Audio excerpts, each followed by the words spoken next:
Folks, back in the Bossman show, a special guest, co-founder of BlackVotersMatterFund.org. He helped change our state out there, risking his life in this middle of COVID, get people registered to vote, getting people excited to vote for Warnock, Ossoff, and Mr. Biden.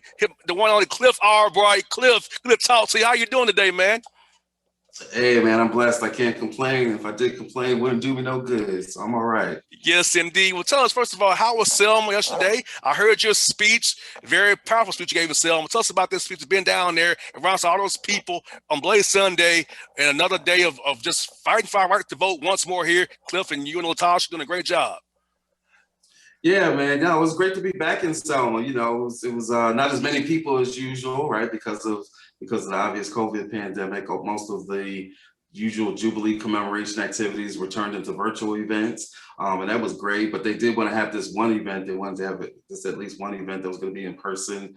It's the Unity Breakfast. It's been going on for 20 something years. They were doing a special tribute to 4 giants of the movement that we lost just in this past year. Again, 3 of those being national giants, Reverend Lowry and Reverend Vivian, of course, John Lewis, and then one lesser known, but a local hero there in Selma, and that was Bruce Boynton, who also passed away last year. And I say local, but really his case, it's really amazing that he's not better known because his case of as a student, he was returning home and was using the interstate buses to do so. His case became the basis of what would eventually become the Freedom Rides. And so he passed away last year as well. And so part of this Unity Breakfast yesterday was giving tribute to those 4 folks, in addition to the general commemoration of Bloody Sunday. Always great to be back there for that commemoration. And it's really not just a commemoration, it's a recommitment. And that's what I talked about in my remarks. Yes, Cliff, and as we both know, here in Georgia, a legislature in Georgia trying to make voting harder. They want to prosecute you if you give somebody a bottle of water and some food. When you make them stand in line for 12 hours in some cases because you've played games with the line and people get precincts and all kinds of stuff we know here in Georgia. So, Cliff, we got to pressure these people here, whether it be Coca-Cola, UPS, Home Depot, Southern Company, all these people around here who give money to the GOP and say they are for the people, but with their money says otherwise, they don't care about the right to vote. They want to attack Black voters, people like yourself, Ms. Abrams, because we've turned out and showed out and helped turn the state blue. Now they want to react by making it harder to vote when these are their rules, Cliff. Their rules. Yeah. No, you're exactly right. It's their rules. They're attacking a vote by mail system that they made up back in 2005. And they never had a problem with it. They never said that it was fraudulent. They never said that they had to do election integrity, right? Never had a problem with it until what? Until 2020 comes around and we out-organized them. We outworked them. We outvoted them. We beat their butts.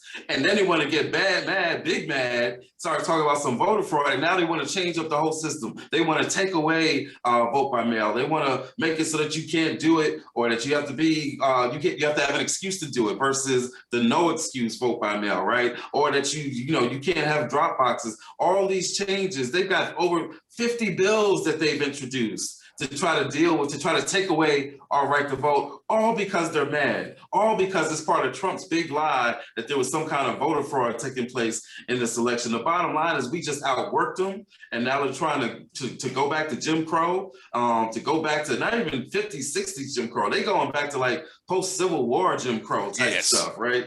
And we're not having it, right? And so we're calling them out. And as we call them out, we also got to call out these businesses because you said it, you made the point, and we've been making this point for the past week. We did a whole ad in the Atlanta Journal-Constitution calling out the big businesses in Georgia. You can't talk about being a city too busy to hate, and then you also the city and the business that's too busy to do something about voter suppression. Like that you can't have those two things. You can't go around doing commercials, talk about Black Lives Matter, and commercials talk about Dr. King's birthday. And then when it comes time, when the rubber meets the road and we got these bills out here, all of a sudden you get ghosts. All of a sudden you don't know how to communicate with people, right? You can't, if you one of these businesses that you depend on us as consumers, you depend on us as workers, as employees, you depend on us as voters just to keep this democracy legitimate. You can't be one of these businesses and not take a stance on these issues. So we calling them out: Coca-Cola, Delta, UPS, Who else was on that list? Home Depot, Southern Home Company, Depot. That's right. Southern Company. Georgia Chamber of Commerce, all them. All of them. We the Atlanta you Falcons, the Atlanta Braves, the Atlanta Hawks. You know, hey, if y'all true to Atlanta, true to your black voters, do that because that's right. If you go and let these people let them do this to us, because they're attacking black people and the black vote. Because the lies about what Trump attacked, Cliff. You know this. Detroit, Philadelphia, Milwaukee, Atlanta. What do they have in common? A lot of black voters. Black folks. Arizona, Latinos. Okay, you want to attack them. Nevada, Latino vote. So you notice the attack is always on the voters of color, and simply black voters, because all your events through COVID, going to Southwest Georgia, rural Georgia, doing what you did, risking your life to change the state and change the way of America is noble in your part. But they're mad because you said we out-organize them, and let's be honest, their policies are trash. All they want to do is constrict the number of people they allow to vote, to control the less people to vote, the more they can win. It's all about suppression, not policies that actually make a difference. So for me, Cliff, if you're not going to compete on policy, you just want to take away, you can't vote no more. And election integrity is a new code for vote suppression, if you ask me. That's right. That's right. Say that again. Say it again. That's all. Every time you hear election integrity, every time you hear we got to protect the integrity of the ballot, what you need to be hearing is voter suppression. That's all it is. What you need to be hearing is Jim Crow, because that's all it is. What you need to be hearing is white supremacy, because that's all it is. They've never had a problem with any of these systems, with any of these voting systems, until black folks and brown folks came out in record numbers and kicked their butt. We showed them we got power. They're mad about that power. They're trying to take that power away. We're not going to let them do it. And we're calling them out, the Republicans in the legislature that are doing this. But again, we're calling out those businesses that benefit from, and in fact, it's not even just that these businesses have been silent, because what we discovered, there's a reporter that what he discovered was that these same businesses, they actually give contributions to these legislators, and not just any old Republican legislators. They give millions of dollars of contributions to the very people, the worst of these legislators, the worst of these voter suppressors, the ones that are actually sponsoring and pushing these voter suppression bills. Those are the ones that have been receiving money from, again, I'm gonna call them out, Coca-Cola, Delta, UPS, Home Depot, all of them have been giving money to these legislators. So it's not just that these businesses have been silent, they have actually been complicit. Yes. They are complicit in the voter suppression that's taking place. We're not having it. We're calling them out. We're making phone calls to the businesses. And if they mess around and they don't respond to what we're doing right now, we're going to have to take it up to the next stage, which is then going to get into direct action. We might have to visit some of these offices for some of these companies if they're not going to be responsive to our calls for them to get involved. You can't just sit on the sidelines. It's time's up for that. And yeah, you can't, because in my opinion, Cliff, if you're silent, you're complicit. Because if you're silent, you agree with it. Because my father always said, you are what you support. You are that. You can't tell me you get white supremacy, but you also give money to it. You help keep it going. You can't tell me, JR, I'm for black voters mattering and Black Lives Matter, but I see you giving money to these people who are against this.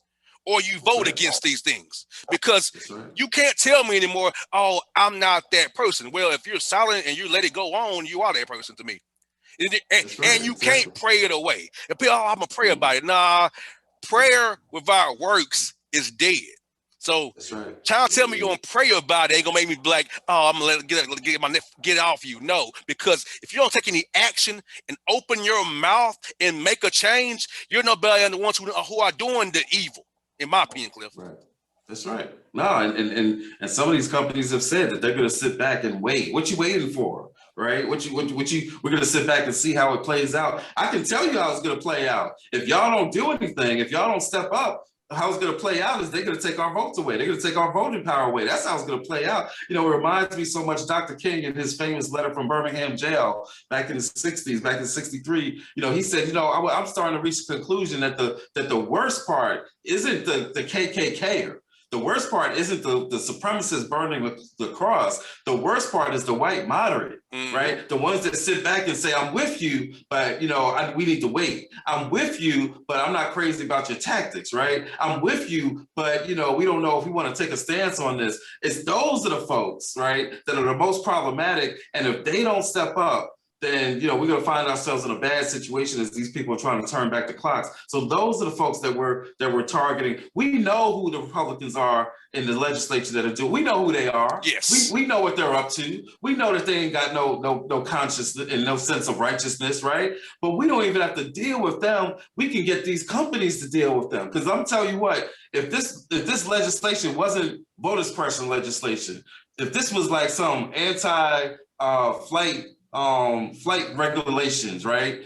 Delta wouldn't sit back and be like, "Ooh, I'm gonna see how it plays out." What would Delta do? They'd be aggressive about it. Lobbying if this was aggressively. some kind of if this was some kind of climate energy regulation, right? Dealing with the sources of power, you think Southern Company and Georgia Power would say, "Oh, we're gonna sit back and see how it plays out"? They have all of their resources, everything at their disposal, they would put into squashing those bills. If this was a bill about the beverage industry saying we don't want to have any beverages in the school systems, and it's going to be illegal to sell beverages at the Mercedes Dome and at the other sports arenas, right? You think Coca-Cola would be like, "Oh, we're going to sit back and we're going to take a balanced approach to this"? No, they would use everything at their disposal to squash that legislation. So what we're saying to those same businesses, act like you would to protect yourselves, act like you would to protect your companies and your industry. You need to keep that same energy up to protect us, to protect Black voters that have literally helped save this democracy. If you can't step up at least as much as you would for your own industry to protect democracy and protect Black voters,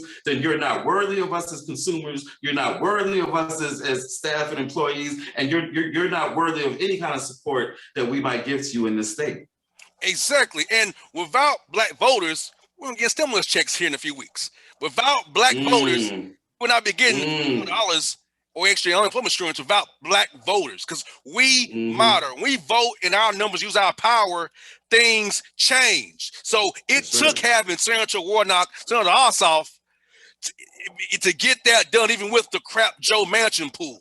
For no reason. Oh, don't get me started on Joe. Yeah, we'll get to Joe in a second. Yeah, so without Black voters in Georgia, there would be no stimulus checks, which also help their Republican constituents. Who, I'm going to say it, vote against their own interests all the time. They vote against their own interests because they have been tricked to believe that, hey, they're white, they're better than us. Now, even though I'm poor and white, I don't have anything in Southwest Georgia, I'm better than a Black man and wherever, in Macon or Atlanta or wherever, I'm better. Even when they're using you to keep themselves in power, they're playing the game with you. That's what Reverend Barber trying to tell the poor whites in these small states for years, that, hey, they're using you. When poor Blacks and poor whites come together, they want to cause what? Division. Trying to break us apart so that we can't use our power together to overcome the elites and the bourgeoisie of the ones who have all the money on the Republican side. So, Cliff, it's all the game, but I'm trying to break it down for these people, but sometimes people don't want to hear it. You guys have to feel the pain before they realize it's true. No, you're right. That's an old tactic. It goes back to slavery, right? They go back to slavery where the plantation owner convinced the poor white man that the reason that the poor white man was poor was because of the enslaved African, not because of the wealthy landowner that owned up all the land, right? Somehow they would have blamed us because they poor, and it's been like that ever since. And so right now you got the same thing going on. You got some poor white folks that are convinced that they poor because of Black folks, because they poor because of some immigrants, right, or some other stuff. Not because you got some corporate interests, or not because you got these Republicans that are out there. The same amount of money that it costs for this stimulus, this COVID bill, right? The same amount of money that costs, they gave that much money away to the richest 1% in this country with them tax cuts that they did a couple of years ago. That not one of us, you ain't benefit from, I ain't benefit from. Nobody listening to this right now benefited from, but the richest 1% are who benefited from it. And back then they was cool. These Republicans were cool with spending that money, but now on COVID, they're like, "Oh, where are we gonna get the money from?" Right? It's a game, and they're fooling, they're taking advantage. But I do want to say this, because it's not just poor white folks, right? Because I don't want folks. Sometimes we start thinking that Trump's supporters are all these poor white folks that have been misled. But what we know is that you got middle class MAGA people, you got them khaki pan torch wearing MAGA people, you got college professors that are MAGA people, you got attorneys, you got these state representatives, right? You got some. So it's not just poor white folks that got this economic anxiety. What it is they got a racial anxiety. Yes. And they're poor, they're middle class, and they're wealthy. But the commonality is that you got these folks, these white folks that got this racial anxiety, right? It's not that they're scared of being poor, they're scared of black and brown folks. Yes. That's what's got them acting a fool, and that's what's got them trying to take our power away. And again, we're not having it. We're standing up for it, and we're calling on all these businesses to stand up for it. I'm calling on everybody listening. Y'all can go to our website, go to our social media. Y'all can get the phone numbers. Call up the CEO of Coca-Cola today. Call up Delta today. We can clog up Delta's reservation lines today if everybody listening makes those calls. And then if everybody listening tells 5 friends, send our links, send them to 5 friends and tell your 5 friends, hey, y'all, they trying to take our votes away, but we got power, and this is how we can get involved, and this is the page that you can go to. We got the power to stop this. Yes, indeed. And Cliff, we got to pressure Sinema and Manchin, because we have to use the filibuster, change the rules, because you're not gonna get 10 Republicans to vote for the John Lewis Voting Rights Act, HR 1, HR 4. No. And if you like to be in the majority, you better change the rules. Because if you don't, they're going to draw the district up in 2022. They're going to make the lines even worse and gerrymander that way. They're going to change all the rules. And so then you're going to lose. Then you're going to be like, oh, we try to, no. When they're in power, they put the close to the middle, Cliff. They don't give a damn.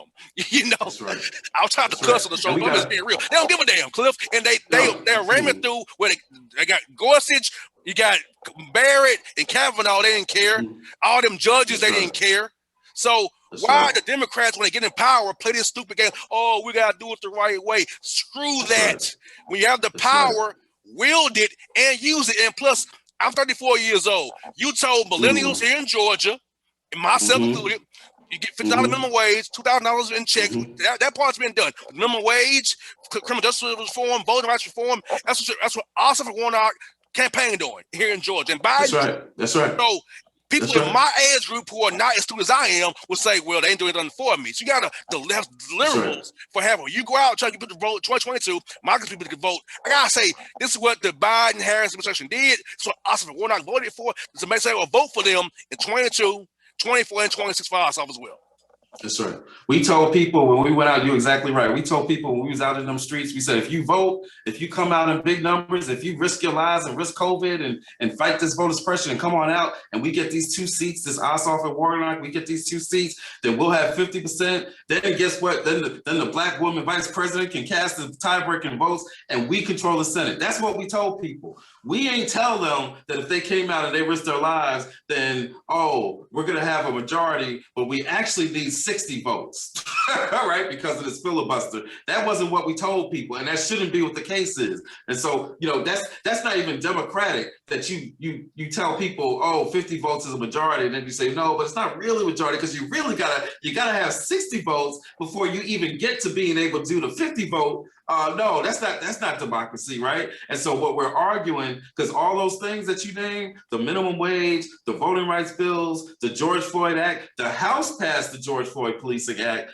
but it ain't never gonna get out that Senate because it ain't never gonna get 10 votes unless we get rid of this filibuster. This filibuster is the thing, and it goes back to Jim Crow, right? They used to use this same filibuster to block civil rights legislation going back to the 50s and 60s, and here we are, and it's still here, and it's still being used to block voting rights legislation and all these other acts that we're trying to get movement on. But the good news is we got the power to get rid of it, but we got to get all them 50 Democrats to agree. And like you said, you got 2 of them out there, at least 2 of them out there that are just acting a fool. One of them for West Virginia, you know he ain't got no sense because West Virginia, one of the poorest states in the country, they needed this COVID. They need the minimum wage increase, but he out there acting a fool. And then you got another one out there in Arizona. And what we need is we need Biden to use everything that he's got at his disposal, right? You can't tell me, like Biden put out a statement yesterday, and you know, he signed an executive order and all that. That's cute, right? Dealing with voting. But then he said, I hope that the Senate will pass H.R. 1, which is the Voting Rights Act that the House just passed the other night. Dude, you the president of the United States. You I don't demand need it you be just passed. sitting around hoping, right? You demand. Like there might be some people sitting out on the corner somewhere that could talk about what they hope they want to see happen. But you the president.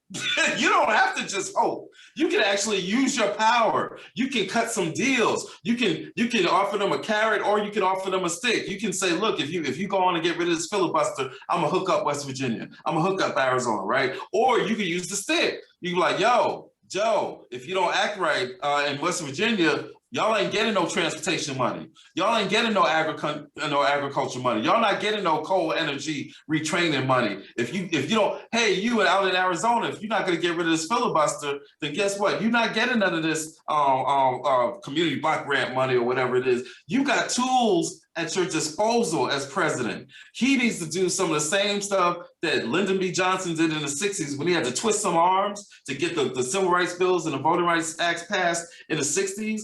Biden got to do the same thing. I don't need him sitting around just hoping. I don't need him sitting around talking about, oh, I'm so disappointed. You're the president of the United States. You got tools that you can use, and we are demanding that he uses all of those tools in order to pass this voting rights legislation and to pass all these other things that Black folks are expecting him to work for. He said the night that he accepted the thing, he said, Black voters, he said, y'all stood by y'all had my back, right? Which is true, because he wouldn't be president without us. He said, Black voters, y'all had my back, and now I'm gonna have your back. So now's your chance, President Biden. The COVID bill is good. Thank you for that. We clap for that. But you got more you got to do. Oh, the yeah. benchmark can't just be that you better than Trump. That's not the test, because that's a low bar, right? You can't just exactly. Tell us, "Ooh, I'm so glad Trump's not there. Biden got us this thing passed. That's good. He got the COVID passed. That's a good deal. But guess what? You got a lot more you got to do to keep your promise to Black voters that help put you in office." Exactly, because for me, this radio program, I have to answer the listeners who ask me all the time, well, JR, he's not doing this. I said, it doesn't work there. It's not a magic wand. But he has to do some things to make it happen. And he has to, Chuck Schumer has to have a backbone and tell Joe Manchin, if you act the fool, your chairmanship is gone. Right. Dianne Feinstein needs to get in there in line, send them. So I suffer when I voted on these issues. I can't have to go back to Georgia and been a liar. Because now, of course, I'll tell the people the truth. Because it wasn't Raphael Warnock's fault. He did his part. It was the people. It was his colleagues in the Senate who screwed Georgia, not Raphael Warnock. So we're not something gonna play like where Reverend Warnock didn't do his job. No, it was people in the Senate that didn't do that. Wasn't him. So Biden has to protect his own people up to 2022 and 24 by getting stuff done he promised on the campaign trail. And Posting Cliff, Stuart Long did what I'm caring about next too. Hey. Sign that, Joe Cliff. Hey. Sign it, because that'll help clear JR's debt. JR be out of debt. That's that bill signed. Sign that. That's right. I can have all the money to myself and do more with my life than paying Fed loan without paying them every month.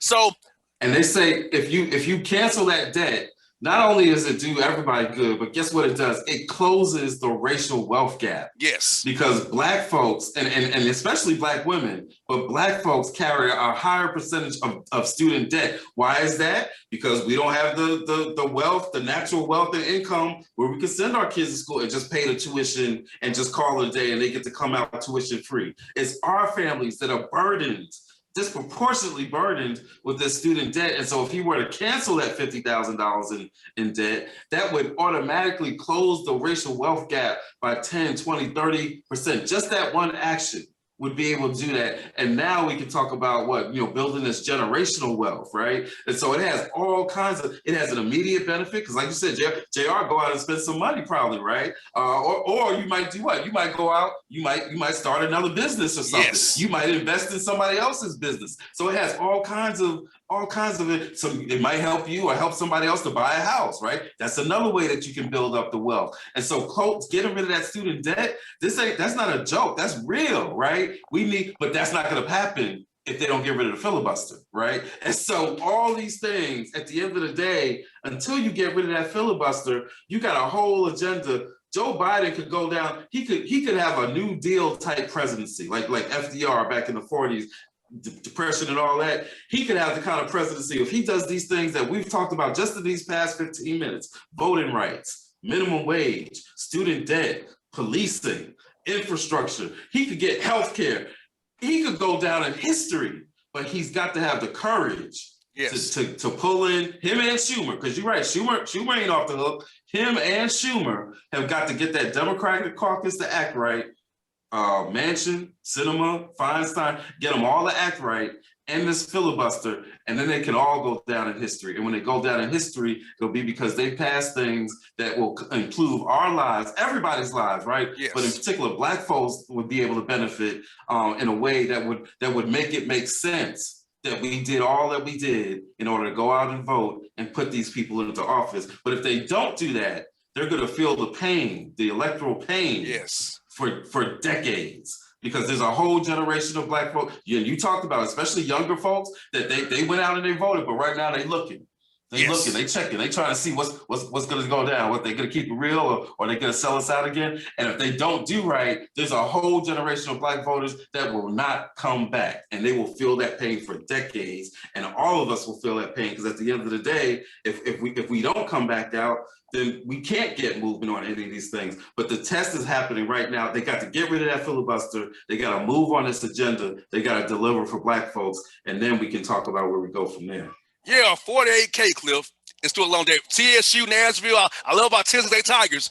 $48,000 is what I owe the government in Fed loan. So, Joe, make that. Hey, I'm out of debt. I don't have any credit card debt, Joe.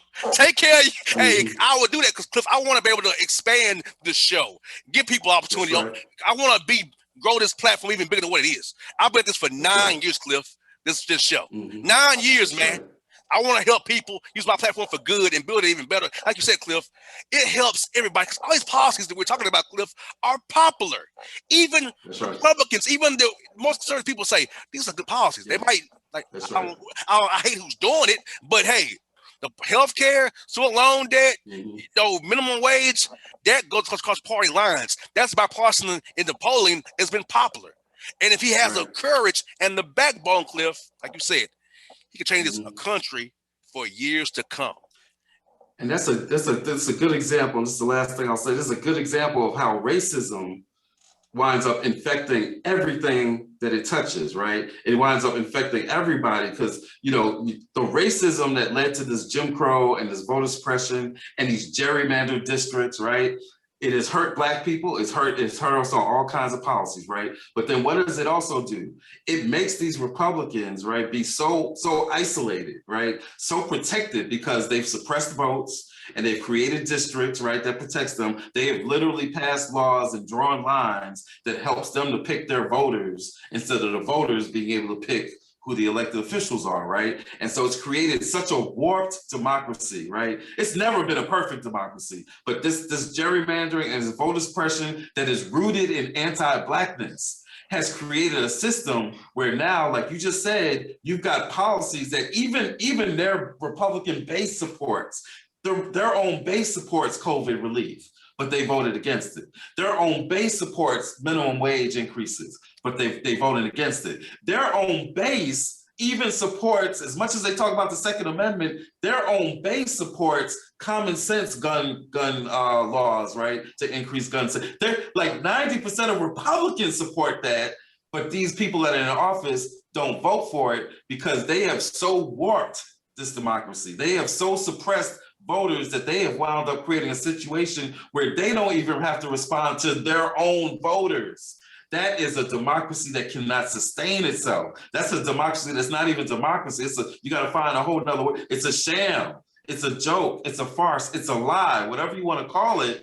But whatever it is, it's been created because of anti-Blackness. And that anti-Blackness has warped the entire system to the point where this whole country has suffered. Hundreds of thousands of people have died from COVID who never should have died. And that's because of the same racism that was directed at us wound up impacting the entire country. And all the racism and hatred that they directed us, all the civil rights violations that they directed us, it hurts us most, but it doesn't just hurt, it winds up bouncing right back on them, right? It's like Malcolm used to say, it's the chickens coming home to roost, right? Yes, sir. So at the end of the day, they need to fix this whole system, but it's gotta be because those who have power, those that we put in power, are willing to show the courage that it takes to respond to our demands, to respond to Black voters, and to pass some policies that'll change our lives, but actually will help everybody in this country as well. Cliff, my listenership goes from Chattanooga to Macon, Georgia. Tell us, how can we help you, blackvotersmonitor.com, blackvotersmonitor.org. How can we help you and Latasha push this movement and keep pressure on the legislature in Georgia? Because how can we give us a call to action, Cliff, to help you guys in this fight that we got to fight here in Georgia and beyond? If you go to that website that you just said, blackvotersmatterfund.org, right? On the screen, on the home screen, one of the first images, you'll see an image that says Georgia voter suppression, right? Click on that. We got some action steps for you, right? You can go to our social media. It'll take you to that same information. Go to our social media, Facebook, IG, Twitter, Black Voters MTR, like matter. Black Voters MTR, connect with us, like our stuff, share our stuff, tell a friend. We tell people all the time during the elections, you tell 5 friends, right? If everybody listening right now tells 5 friends, and then all of them tells 5 more friends, that's an army. They can't stop us. So if everybody listening goes to those pages and then tells 5 friends to go to those pages, and all y'all make those phone calls to Coca-Cola, I'm gonna call them out again, Coca-Cola, UPS, Home Depot, Southern Company, right, Delta. If everybody gets involved in pressuring these companies, we can squash this voter suppression in Georgia. But even beyond that, we need everybody to get involved. Call your senators, call the White House, right? And tell them it's real simple. Go on social media. There's a hashtag I've been using, a lot of other people have been using. It's real simple. Hashtag end the filibuster. And we got to send that message to all of DC, right? All of the 50 Democrats that are there, plus Biden. We got to let them know. So anyway, long story short, check us out on our social media, Black Voters MTR. You'll get all those action steps. And Cliff, I'll be putting out on Twitter today and Instagram. I'll be flooding it with you guys because I'm in this fight with you, Cliff.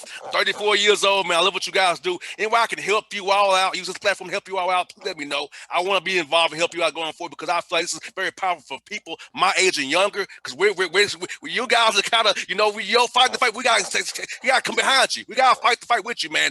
I got many people that's about 18-year-olds, 20-year-olds. Come on, fight the fight with us. We got to get this stuff done, Cliff, because it matters for everybody involved, for us as a people. We matter, our votes matter, and policies matter. We need people who will do it for us one way or another. If they don't do it for us, we get them out of there, find somebody who will. And that's how I say it, Cliff. Get out of here. We got to get it going, buddy. Radio, I love what you're doing here. Radio is powerful. It's still one of the most powerful tools that we have. I'm gonna tell you this story real quick. In 1963, y'all know these images of the children in Birmingham with the fire hoses and the dogs and all that. That children march changed the tide of that movement in Birmingham because the adults weren't showing up. It was the kids that won that battle in Birmingham. But guess what? The code word that let them know when it was time to leave the schools, right, and to leave school and go down to the Kelly Ingram Park where those demonstrations took place, those messages were delivered over the radio.